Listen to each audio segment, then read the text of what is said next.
Hi there, Rocio. My name is Ellen. I really don't understand how this didn't get back to you. I really apologize. I see that you sent something in February. This is really strange. Never happens. So anyway, let's get right into this because I'm not really sure how this just kind of slipped through the cracks. Anyway, let's get right into it, shall we? This is about former prisoners. So let's see what you said. Persons who, after spending some time in jail, are able to start a new honest life might give teenagers helpful suggestions on the risks related to breaking the law. The statement above is most interesting, and I fully agree with it. In fact, I think that committing a crime shouldn't be seen as the synonymous of being a criminal, and that the experience of someone who went through the dramatic experience of conviction can help others to keep away from illegal behaviors. Okay. It may happen to some people to do something wrong and go through the painful experience of going to prison. This doesn't mean that later, once the sentence has been served, they cannot live honestly, though they must also face the many difficulties of trying to be accepted by society to start a new life. Youth is the period of life when we are more exposed to committing mistakes due to the emotional problems typical of that age and to the dangers that entering the adult world bring about. Therefore, in my opinion, learning about the painful but powerful experience of someone who committed a crime and was able to redeem could be a useful tool for the education of teenagers. These people could tell their stories, explain what went wrong, point out the negative events that led them to break the law, teach teenagers to watch out and to bear in mind the heavy consequences of crime. In my experience, sometimes it is easier to learn from real life than from books, and this might be the case. Okay, so I did something a little different than I usually do when I correct an essay. I decided to read the whole thing through um, because I really wanted to see how you organized this, and if you included a lot of the things that need to be included in an essay. The good news about this essay is that I thought that a lot of your grammar was accurate. And that's important. That's a great place to start. It was for the most part. There were some mistakes. I decided not to focus on those mistakes. I really, like I said, just wanted to read through the whole thing. Um, so grammar was fine, and you also had a really lot of nice vocabulary. It was appropriate. You had some expressions and just really natural sounding phrases throughout this essay. Things like bear in mind, heavy consequences, accepted by society, start a new life. I mean, all this was lovely. So I really like that. The dramatic experience of conviction. I mean, this is great. Okay. So all the vocabulary here is really, really nice. Now let's talk about what I think needs a lot of work. You need to learn how to structure an essay because that's what's missing here. You're missing some key points and key things that an essay needs in order to score high in IELTS. So you need to understand the proper structure of an IELTS essay, and that was missing for me.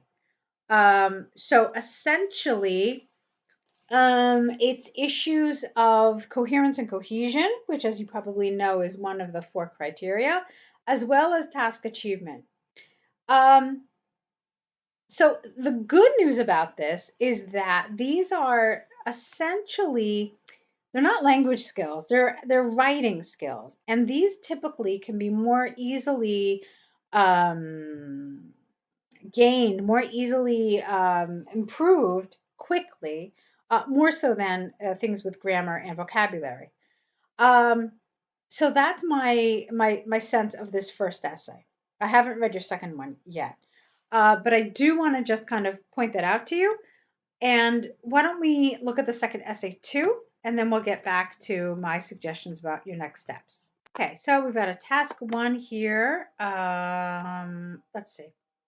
The bar chart compares data on the enrollment of foreign students in several universities of Britain in 2009 and 2014. All right, you don't need to include this blue bars, red bars. It's fine, just leave it out. On the whole, in 8 out of the 10 institutions investigated, the percent attendance of students coming from abroad increased during the period of observation.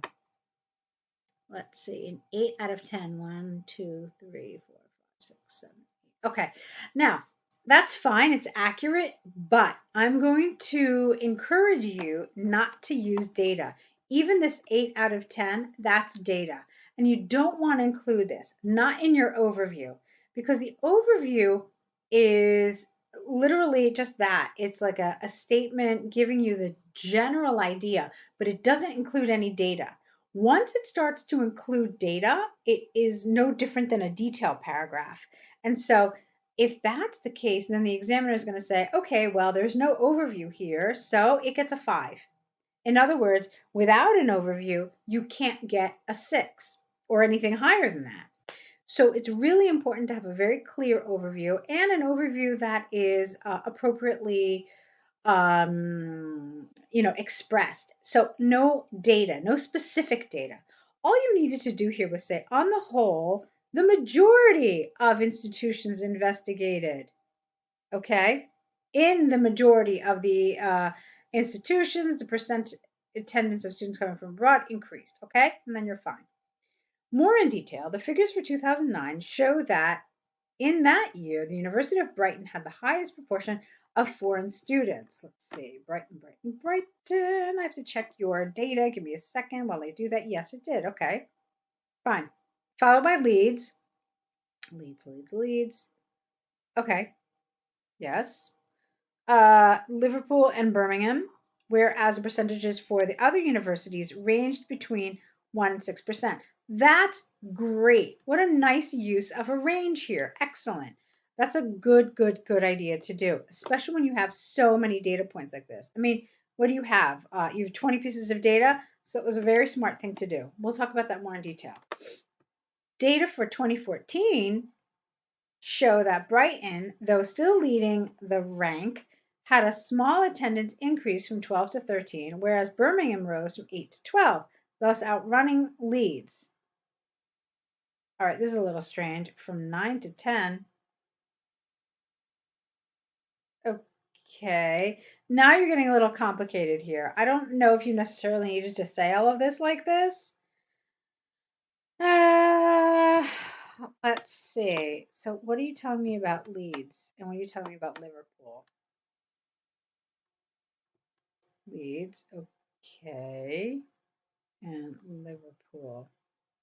Yeah, you know what? Don't even say the from 9 to 10 because you already told me that it was 9. You could have just said 10%, okay? Among the other institutions, the highest growth in the proportion of foreign students took place in Edinburgh, followed by Glasgow and Huddersfield, 2% for both. Only Cardiff lost students, falling from 2 to 1% during the 5 years of observation.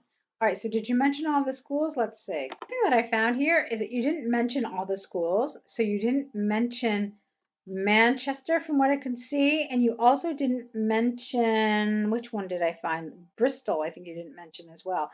We'll talk about what that means in just a minute. So in conclusion, the graph illustrates a general positive trend of foreign student enrollment from 2009 to 2014. No, with Birmingham, Edinburgh, Glasgow, and Huddersfield, the 4 universities with the best upward change. Okay. So yeah, you failed to mention those 2 areas. And what that means is that you're missing some key information because I know that there's 10 universities, but I only have information about 8 of them. So it's like those other 2 don't exist. What you could have done, you said the other universities range between 1 and 6. You mentioned the rest of them here, but you didn't mention anything about those 2. And so I'm really missing some information.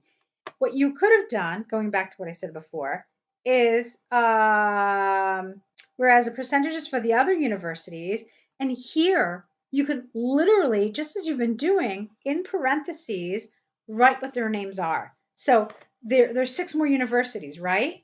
Manchester, blah, blah, Liverpool, Birmingham, etc., etc., etc., etc.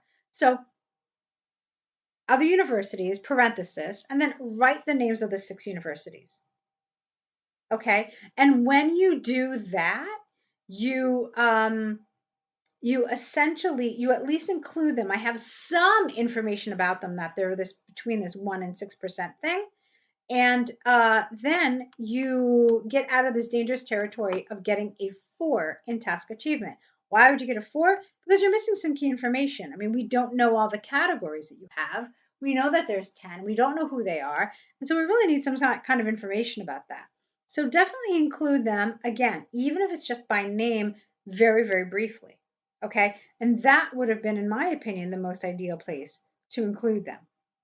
All right. So I thought you did a really good job with this, actually. That was my only thing. And then the other kind of details that I mentioned throughout this correction as well. So yes, good job. Again, be careful with your overview and also be careful. Make sure that you include all the categories. Just like this is important, this 2009, 2014, these are also important. We need to know what they are, who they are, and et cetera, et cetera. Okay. So now let's talk about your next steps because I told you I'd look at your task one and we talk about next steps. I really, really, really want to see you on the course. I think that the information you're going to get in terms of how to write properly, how to write cohesively, I think it's just going to make a world of difference. You've got a lot of good things happening with your skills, good vocabulary, good grammar.